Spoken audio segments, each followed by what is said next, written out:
Hey everyone, Jamie Holker here from Starter Riot and welcome to my Albums of the Year list for 2017. If 2016 set the bar high with incredible albums from bands like Puck, Boston Manor, Muncie Girls, Doe and Modern Baseball, then 2017 took that challenge and absolutely smashed it. It's been a fantastic year for music, unfortunately plagued by revelations of misconduct over and over again by men in bands. Hopefully 2018 will see less of that shit and we can move on and just be respectful to everyone in the scene, please, thank you. And if 2016 was the year of the debut album, then 2017 saw the return of some huge bands to the fore with some massive albums. Without further ado, we're starting at number 20 and that album is Anti-Socialites by Always. With this album, Always managed to build on the success of their self-titled debut and replicate highs like Archie, Marry Me all throughout. Songs like In Undertow, Dreams Tonight and Plimsoll Punks being particular highlights in this wonderful dream pop album. Now number 20 on these lists is always difficult because it's essentially the album that pushes out the rest. This came down to a toss-up between Turnover and Always, and in the end Turnover have moved into this dream pop space. They've definitely moved away from pop punk and I had to judge them on that merit, and in the end Always have just made a better album in this space. The whole thing just sounds more confident, everyone sounds like they're on the same page, they've found their sound and they've found the sound for the future as well. I'm really looking forward to seeing what the next album will bring from Always. Number 19 is the National's Sleep Well Beast. Their 7th album is also in many ways their darkest. They're never a band to shy away from that gloomy aspect of the human psyche, but this album in particular is very somber and melancholy for a band that does specialise in that sound. Coupled with experimentation with electronic elements and samples, this really does break new ground for the band on their 7th album. It may not hit the same heights as albums like Boxer or High Violet, but for a band so deep into their career, this is a wonderful feat. Number 18 is a debut album and it is Burst by Brutus. One of the most interesting albums of this year, a strange mix of post-rock, shoegaze and sheer riffs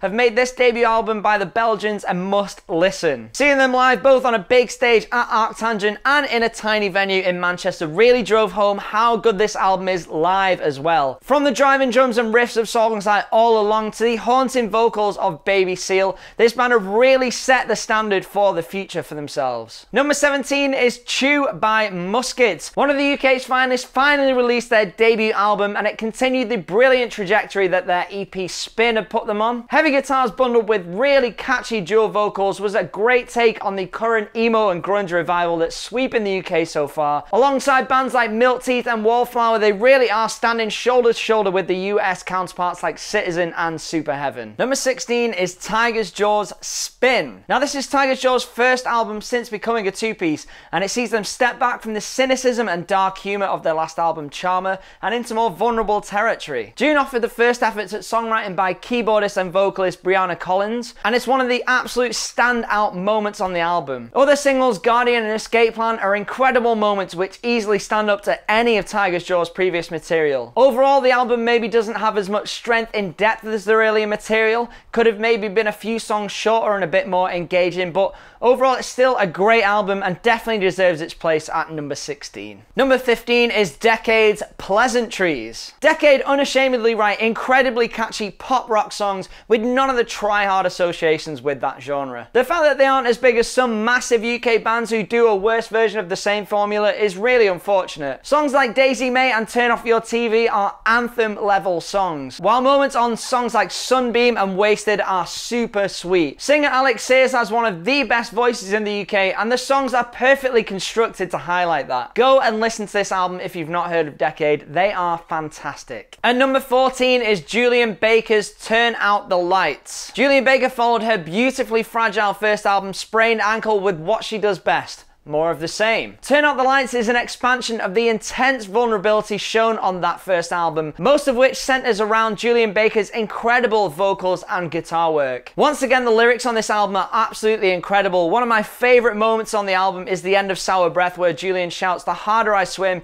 the faster I sink." I don't know if there's anyone on the planet right now who could strip everything back to just one voice and one instrument and keep people enraptured and move people so much. Number 13 is a Manchester orchestra ORCHESTRA's A Black Mile to the Surface. The fifth album from the band took a different direction to their last album, Cope. That album explored a lot of the light and heavy contrast that they've previously explored on Mean Everything to Nothing, while this album is really the spiritual follow-up to their third album, Simple Math. After lead songwriters Andy Hull and Robert McDowell worked on a movie soundtrack in between Cope and this album, they seem to focus on a much more atmospheric and layered approach. This album is so thick with texture. The dynamics between loud and quiet are still there on tracks like The Maze, The Alien and The Goal, which really are standout moments.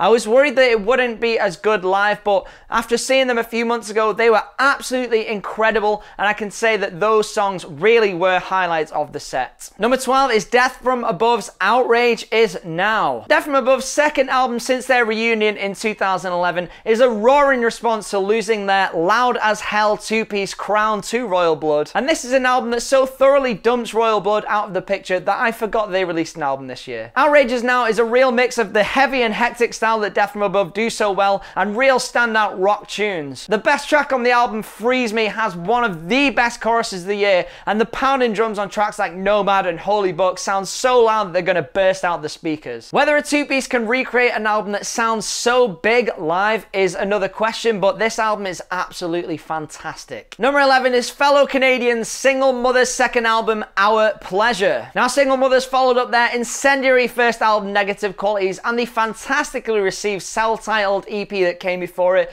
with an album that splits their sound between the ferocious sound of those early releases and a much more song-led approach. Tracks like Leash and People Are Pets prove that Single Mothers are more than just a sneering, angry punk band, and they really can write songs that stick in your head and can be played on the radio as well. But tracks like Well Wisher on this album prove that they've lost none of their fire, and after seeing them live a few months ago, that is definitely true. Coming into the top 10, and number 10 is Free Throw's Bear Your Mind. With their second album, Free Throw have made a massive step up in terms of quality. The US emo scene is so strong right now, even in the grassroots, with bands like McCafferty and Remo Drive doing great things, but I feel like Free Throw with this album are really looking to take a step into the Citizens and Turnovers of this world. The dual singers on this album, Corey Castro and Jake Hughes, offer a really great contrast between light and dark. And on songs like Randy, I Am the Liquor, they've got absolute sing-along moments. They're coming to the UK in February, and I absolutely can't wait to shout the line, "F this, I'm letting go," in someone's face. Number 9 is another Triple Crown Records release, Smidley's self-titled debut album. Now, do you love Conor Murphy of Foxing's voice but find the overwhelming darkness of their albums sometimes too much? Well, this is the album for you. The frontman goes solo with help from friends like Ben Walsh of Tiger's Jaw and Cam Boucher of Sorority Noise to make a weird and wonderful album with track titles like No One Likes You and Fuck This. A self-confessed album of self-indulgent music, Murphy admitted that he just wanted to write music that appealed to him rather than the more democratic process that they follow in Foxing. And the fact that it happens to be incredible is just an awesome side effect. And number 8 is Can't Swim's debut album, Fail You Again. Now, after their first EP, Death Deserves a Name, came out of nowhere last year, I was so excited to hear more new material. Their follow-up, Fail You Again, is an incredible debut album. For a band that's really only been together a year, the level of songwriting on this album is absolutely brilliant. Songs like Stranger and What's the Big Idea follow the great format that the EP set, while songs like We Won't Sleep prove that the band can write huge anthems as well as cynicism-laced alternative rock. And closer, All the Moves We Make Are in the Dark has the best gang chants of this year. Seeing it live when they supported Creeper recently was absolutely brilliant. It's an amazing album. I really can't wait to see them live again soon. And number 7 is Meatwave's The Incessant. Now, The Incessant refers to that nagging feeling in the back of your head, the one that tells you you're not good enough, you'll fail at everything, or that people don't really like you. And that feeling is perfectly summed up in this album. Constantly on edge and uneasy, the guitars are discordant, the drums are pounding, and the vocals are shouted at you in the manner of someone warning that the end is nigh. While tracks like Run You Out act as a really fun and catchy alternative to that feeling, the real standout moments on this album are the title track, which perfectly sums it up, and another single, Bad Man, which goes through an actual roller coaster of of dynamics, racing in from leopard print jet ski with machine gun drums. It builds and drops and builds and drops until the refrain of "I'm a bad man" is shouted over and over and over again. On moments like that, this album hits so hard and really captures a feeling that no other album, in my opinion, has been able to harness this year. And number 6 is Citizen's As You Please. Now, Citizen knew that their last album, Everybody Is Going to Heaven, would split opinion amongst their fan base, and that was very much their intention. But going into As You Please, they wanted to focus less on the reaction from their fans and more on making great music. And it paid off massively, sitting somewhere in between the darkness of Everybody Is Going to Heaven and the catchy, sad hooks of their debut album Youth, while introducing more indie and art rock influences like on Standout Single in the middle of it all. Citizen really are at their best when they mix catchy hooks with overwhelming emotion and aggression. Tracks like Flower Child and As You Please bring the really classic Citizen loud, quiet dynamic, while songs like Jet and Ugly Look have amazing sing-along moments. Seeing them live was one of the best shows of the year for me, and they really proved that they absolutely have still got it on their third album. Coming into the top 5, and number 5 is quite simply the finest heavy album of this year, and it could only be Code Orange's Forever. Code Orange on this album have managed to blend a range of genres from hardcore, metal, industrial and electronica into something that's not only crushingly heavy, but incredibly energizing. Tracks like Forever and Kill the Creator really get the blood pumping, while tracks like Dream 2 and Ugly really set the tone for the atmospheric side of the album. Throw in one of the absolute finest songs of the year with Bleeding in the Blur, a nod to their post-hardcore side project Adventures, and you've got one heck of an album. The quality and success of this album is proven by the fact that they've not even had time to do a UK headline tour, in between touring with bands like System of a Down and Trivium in massive venues. Number 4 is the Menzingers' After the Party. With this album, it really feels like the Menzingers have nailed their niche, in between Springsteen-style American rock and Philadelphia DIY punk. From the roaring opener Telling Lies to the emotional After the Party, heartfelt Lookers to my personal favourite Midwestern States, the band have managed to make an album packed full of anthems which at the same time is incredibly relatable. And it's deservedly propelled them into massive venues. Seeing them on the main stage of Grows Rock this year was fantastic. Lines like "Where we gonna go now that our 20s are over" and "We're still breathing but the party ain't over" are gonna stick with me for a long time. Number 3 is the finest debut album of this year, and it is Creeper's Eternity in Your Arms. Creeper have been travelling skyward ever since they dropped their self-titled EP back in 2014. Two more brilliant EPs, The Callous Heart and The Stranger, only improved on the foundations they'd laid, so expectations for this album were sky high. The fact that they not only managed to match those expectations but take them to another level is a testament to how good this album is. Building on the solid foundations the EP had set, but taken to another level with conceptualization and production. The first single, Suzanne, was a Meatloaf-style stadium rock anthem, while Hiding with Boys definitely showed the band's mainstream appeal. Black Rain serves as a perfect bridge between those songs and the album's faster punk side.